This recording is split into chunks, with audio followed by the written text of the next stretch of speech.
발걸음 하셨습니다. 우리 김종인 총괄선대위원장님께서 제천에 가셨다. 이번에 이제 충주에 오셔서 또 청주로 가실 겁니다. 충청북도는 선거의 바로 밑입니다. 충청북도에서 이기면 전국에서 이깁니다.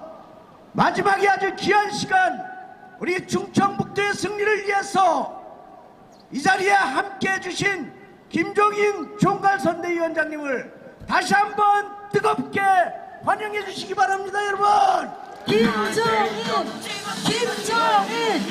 김종인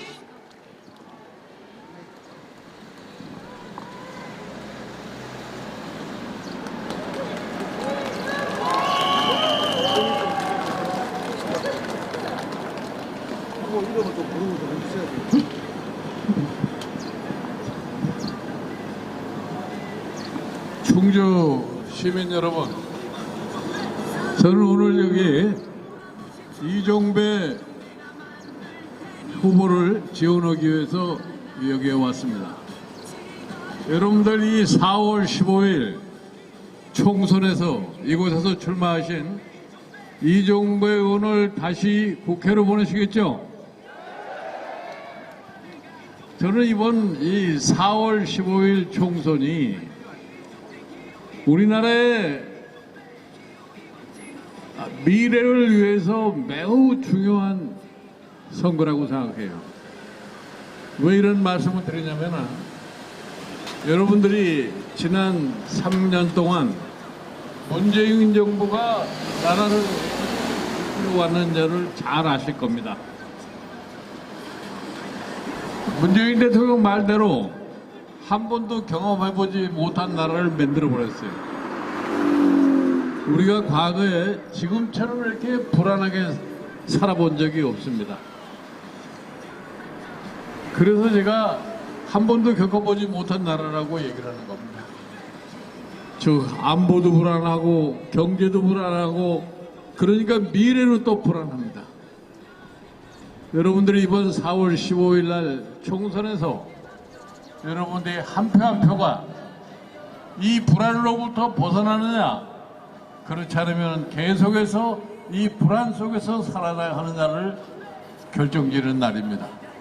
여러분, 지난 3년 동안에 우리 경제가 어떻게 변한 줄 아세요? 이 사람들이 3년 동안 마음대로 경제를 운영을 해봤어요. 뭐 최저임금도 올려보고 소득주도 성장해보고 탈원전도 하고 이것저것 다 마음대로 했습니다. 지난 3년은 청와대가 경제를 마음대로 운영했던 시기예요. 그런데 결과는 어떻게 됐어요? 결과는 소상공인 자영업자들은 몰락의 길로 가게 되고 근근히 지금 3년을 버텨왔습니다. 그런데 최근에 이 코로나 바이러스라는 것이 우리 경제에 충격을 주니까 이 소상공인 자영업자들, 이분들은 생존의 위협을 느끼게 되고, 이들 기업에 종사했던 많은 근로자들이 당장에 먹을 게 없을 정도로 심각한 경제 상황에 도달했습니다. 그러니까 최근에 뭐라고 그러는 줄 아세요? 코로나로 죽으나 굶어 죽으나 뭐가 다르냐 하는 이런 얘기가 들려오고 있습니다. 여러분, 지금 이 코로나 바이러스가 조금 지나면은 우리나라에 경제 코로나가 와요. 경제 코로나가 오면은 우리 경제가 어떻게 된다는 거 아시죠? 지금까지 이 무능한 경제 정책을 추진한 정부가 과연 이거를 해결할 수 있겠어요? 그렇게 되면은 우리 경제는 나락으로 떨어질 수밖에 없는 상황입니다. 벌써 이제 뭐 반달 정도 됐는데 4월 달에 우리나라 수출이 벌써 20% 가까이 줄었다고 합니다. 앞으로 이 코로나 바이러스가 전 세계를 지금 지배하고 있기 때문에 우리 경제의 앞날이 어떻게 될지 아무도 몰라요. 그런데도 정부는 지금 어떠한 자세를 취하고 계세요? 대통령을 비롯한 현 정부는 이 코로나가 몰고 온 경제 위협에 대해서 감이 없어요. 이걸 어떻게 처리해야 할지 아무런 예시를 못하고 있기 때문에 과거에 지난 3년 동안에 해온 경제정책의 능력으로 봐서 더욱이 지금 사태를 수습할 능력이 없습니다. 여러분들 이 코로나 사태가 지금 전 세계적으로 번지고 있기 때문에 우리보다는 더 선진국인 미국이나 구라파 국가들은 대통령 수상들이 직접 나서서 이 코로나 바이러스가 경제에 미치는 것을 염려해서 각종 조치들을 이미 민첩하게 추진하고 있습니다. 그런데 우리 정부만큼은 아무런 감각이 없는 것 같아요. 제가 이 통합당의 선대위원장으로 취임하면서 정부에 대해서 강력하게 공고를 했습니다. 지금 이 코로나 사태로 심각한 경제 위기에 놓여 있는 소상공인, 자영업자, 거기에 종사하는 사람들의 생존과 생업을 지탱하도록 하기 위해서 금년도 예산의 20% 정도를 항목 조정을 해서 100조 원의 재원을 확보해서 일단 그 재원으로 당장의 어려운 환경에 처해 있는 경제주들의 생존과 생계를 위해서 활용하라고 얘기를 했습니다. 그래도 아무 대답이 없어요. 그래서 왜 내가 이 사람들이 이렇게 대답이 없이 그냥 도덕에 있는가를 생각을 해요. 그러니까 이 사람들도 어떤 생각을 하느냐. 지난 3년 동안에 참 무모한 경제정책으로 자영업자, 소상공인 이들을 아주 어렵게 만들었기 때문에 지금 뭐 나서서 도와줘봐야 이번 4월 15일 총선에서 우리에게 표를 주겠느냐 하는 이런 심사행이 아니면은 이렇게 가만히 있을 수가 없습니다. 여러분, 지금 이 현재 당면하고 있는 우리 경제 상황에서 이런 상태를 제대로 인식을 못하고 더 끌어갈 것 같으면은 과연 무엇이 이루어질 것이라는 것은 뻔하게 보입니다. 그래서 저는 더 이상 우리 경제가 나락으로 떨어지는 것을 방치할 수가 없기 때문에 제가 여러분에게 한 가지를 꼭 당부드립니다. 무엇으로서 그러면 현재 이 정부의 경제정책을 시정할 수 있겠느냐. 이건 딱 한 가지 길밖에 없어요. 여러 이 충주의 유권자 여러분들께서 이번에 우리 후보인 이종배 후보를 당선을 시키시면은 우리 통합당의 국회 과반 이상 의석을 확보해야 되고 과반 이상의 의석을 확보하게 되면 당장에 이 정부의 경제정책이 바뀔 수밖에 없습니다. 의회에 막강한 압력이 정부에 미치게 될 것 같으면 그 사람들도 살아야 한다는 생존의 본능이 있기 때문에 지금까지 잘못된 정책을 바꾸지 않을 수가 없습니다.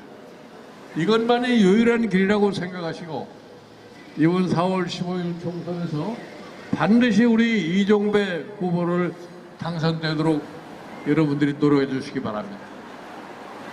그리고 우리나라에 지금 가장 중요한 문제가 뭐냐면 이 나라에는 지금 공정과 정의라는 게 거의 없어져 버렸어요. 대통령이 취임하면서 자기 취임사에서 가장 강조한 내용이 공정과 정의입니다. 그런데 공정과 정의를 강조해놓고 지난 3년을 갖다가 돌이켜보니까 공정과 정의가 가장 훼손이 됐는데 그 공정정의가 훼손된 가장 대표적인 사례가 뭐냐면 조국이라는 사람의 법무장관 임명 과정에서 나왔습니다. 이 조국이라는 법무장관을 임명하는 과정 속에서 많은 사람들이 저 사람은 장관이 되면 안 된다는 얘기를 했음에도 불구하고